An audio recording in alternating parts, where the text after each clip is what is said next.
술에 취해 택시기사를 폭행한 혐의로 수사를 받아온 이용구 전 법무부 차관이 사건 발생 10달 만에 재판에 넘겨졌습니다.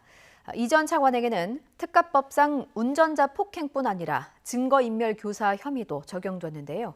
경찰 윗선의 봐주기 수사는 없었던 것으로 결론났습니다. 손효정 기자입니다. 지난해 11월 당시 변호사였던 이용구 전 법무부 차관은 집 앞에 도착해 자신을 깨우는 택시기사의 목을 조르며 폭행했습니다.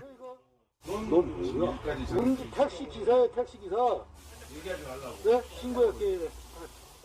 차가 완전히 정차하지 않은 상황에서 운전자를 폭행할 경우 단순 폭행이 아닌 특정 범죄가 중 처벌법 대상이지만 당시 경찰은 피해자가 원치 않는다는 이유로 엿새 만에 내사 종결했습니다. 이 전 차관이 차관직에 임명된 뒤 이 사실이 외부에 알려지면서 다시 수사가 시작됐고 결국 사건 발생 10달 만에 이 전 차관은 불구속 상태로 재판에 넘겨졌습니다. 이 전 차관에게 적용된 혐의는 특가법상 운전자 폭행과 증거인멸교사, 폭행뿐 아니라 피해 택시기사에게 합의를 요청한 뒤 폭행 장면이 찍힌 블랙박스 영상을 지우도록 한 혐의도 적용됐습니다.